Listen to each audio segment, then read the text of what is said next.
part of our Ask the Vet series. We're here each Friday, going live to answer any questions that you have. This week we're going to be talking about... Are you right, Lucky? Do you have an issue? Yeah, it's saying low network. Oops. Okay, reconnected. Okay, so this week we're going to be talking about itchy feet and licking their feet. I'm Matt and this is Mel. Hi. And we already have some questions that were asked for us. So let's do it, Mel. Go for it. Do they sometimes just lick their feet out of habit?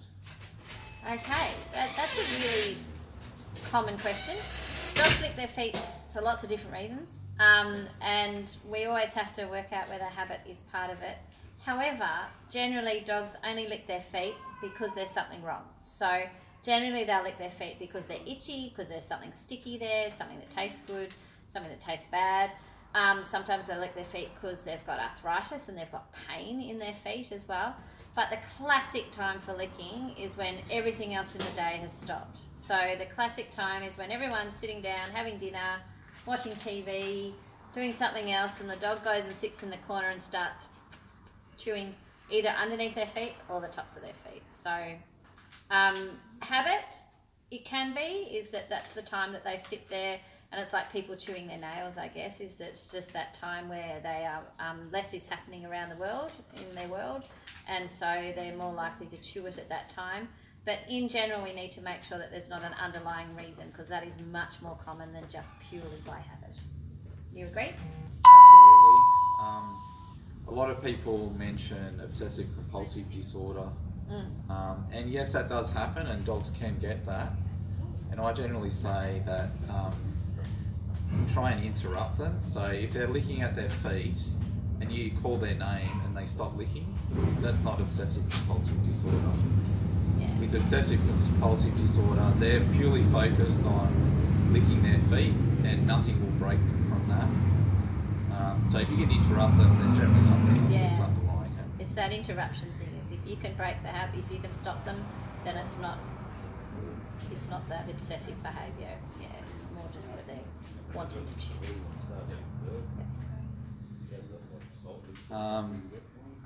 Would they typically lick more on a hot day?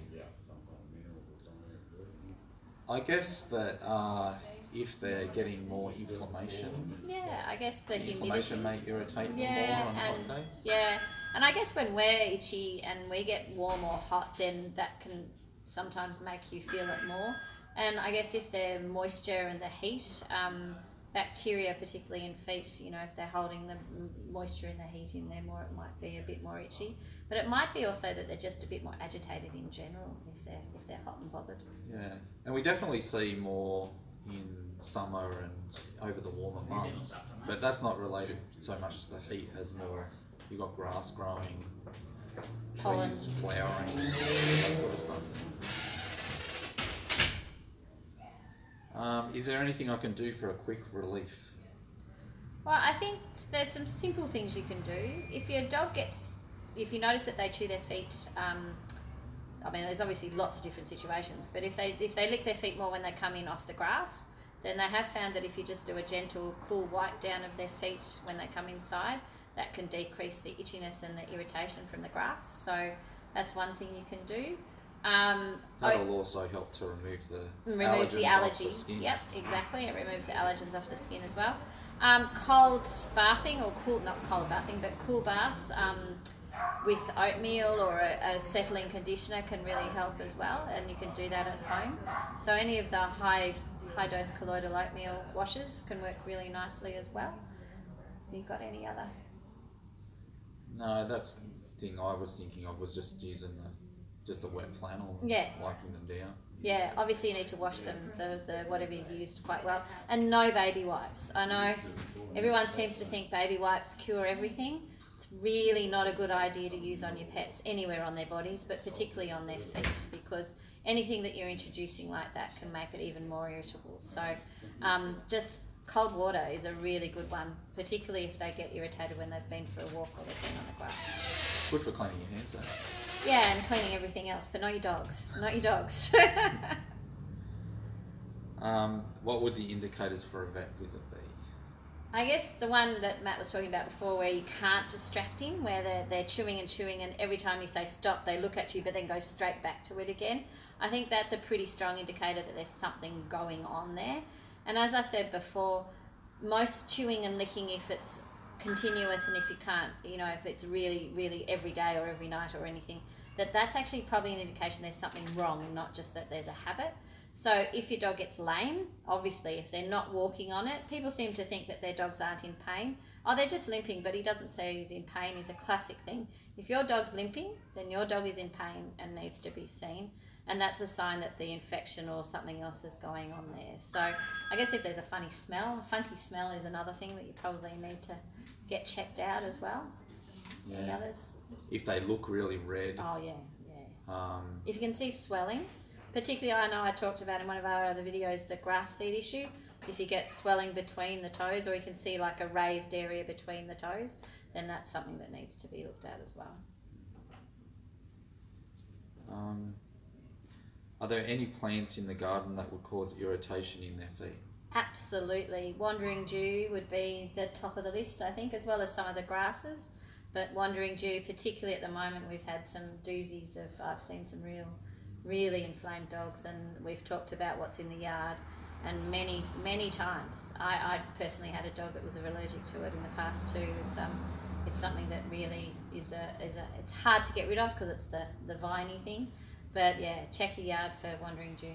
Yeah, for the last few years, for some reason, we didn't have much wandering dew around, but this year in particular, it really seems to have bounced back. So it tends to grow down the sides of houses where it's a bit darker and cooler, or in the gardens underneath other plants. Yeah, in the shade sort of stuff. Shady areas. Where your dogs want to go when it's hot and it's really cool to lie in, I'm sure it feels great to lie there, but unfortunately it really sets them off badly. It's a bit like aloe vera, just the opposite. Yeah, it does, except it has the opposite effect, yeah. But it's, nice and cooling, but check your yard for it.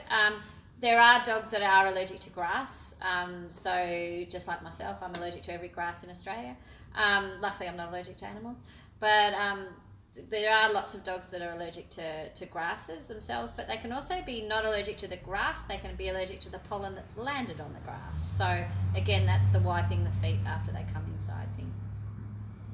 If anyone's got any questions as we go, just feel free just to pop them in the comment box there, and we'll answer them as we go. We've got our trusty cameraman here today. He's looking a little confused. We have a question. Oh. So if my dog licks his paws too much, can it cause baldness in those patches he licks? And that's from Jackie. Absolutely, yep. And if your dog is getting bald in patches because they're licking that much, then there is definitely something wrong, and that they should be looked at, because fur loss is never normal in a dog. Do you mean permanent baldness, Jackie? Permanent. I hadn't thought of that. Yeah, long term. Yeah. Sure. Permanent baldness from damage is pretty rare, but it can be a sign. You need a lot of damage to the skin to cause permanent.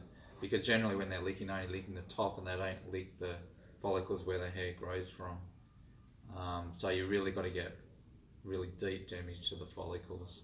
Or have an underlying condition like Cushing's or something like that, where fur loss is part of the condition, but they don't tend to be itchy at the same time.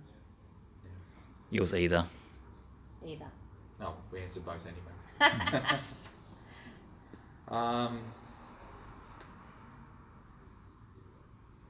My dog licks constantly feet and other parts of his body. Like every second dog that's coming into our clinic at the moment. Yeah, there's a lot of licking. We're seeing lots and lots of itchy dogs and itchy cats at the moment. It's a really bad season, actually. I mean, I don't know if you've noticed, but I'm seeing so many itchy dogs.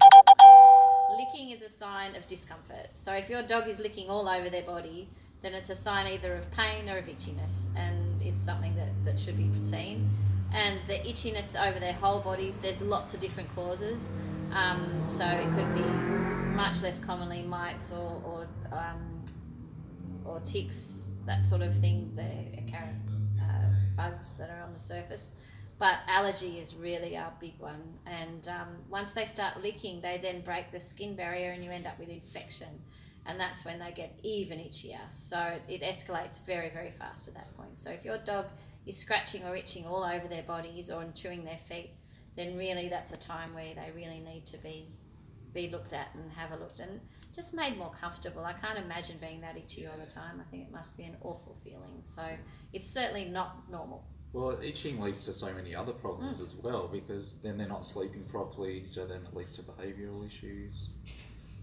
It just makes them feel absolutely miserable. So. Yeah, and I think it affects the human-animal bond too, because if you're listening to your dog lick and chew all night, I mean, we see it, it drives you mad. And we see it, I see it with clients that come in and they start to not like their pet as much, which is the last thing we want for our pets and our families. So I think it affects everything. I think it's not just a simple thing. It is something that is a big deal and that affects their whole body. But it also affects their relationship with their owners as well. For sure. This wasn't really related to this, but what about a cat licking the carpet? Oh, okay. Well, licking, I think we do have a thing called Pica or Pica. How do you say it? I always say Pica. I say Pica. He says Pica, so you know. But what that is ingestion of foreign substances. So licking or chewing things that they're not meant to or is not part of their diet, not their food part. With cats, though, there is a slightly different thing, and we've had an incident recently with a little cat being injured by the other kittens in their litter from sucking, because they have that paddy pouring and sucking behaviour when they're kittens, that sometimes we do have animals that continue that behaviour, and cats that suck carpet and wool blankets and all sorts of things. And unfortunately, that is probably a calming behaviour. So unlike in the dogs where we're saying it's much less common, in cats I think that sucking behaviour and the licking of carpets and things is probably more emotional related than itchiness related or anxiety related, more to the point. But I'd say unless there's food in the carpet, and then there's a perfectly good reason to be looking at it. Do you have any other ideas about that? No, it is a bit of an unusual one. It'd have to be a behavioural thing. Yeah. So, and yeah, the problem is I have seen a cat that was a blanket sucker, and she ended up with severe blockages in her bowel because she was sucking and chewing blankets so much that they had to make sure there was no access to them in the house, because she ended up having to have major surgery. So yeah, not a great behaviour, and it also means that you may have to think about anxiety treatment for your cat as well. Alright, well that's it, that's a wrap. We'll be back next week. See you then.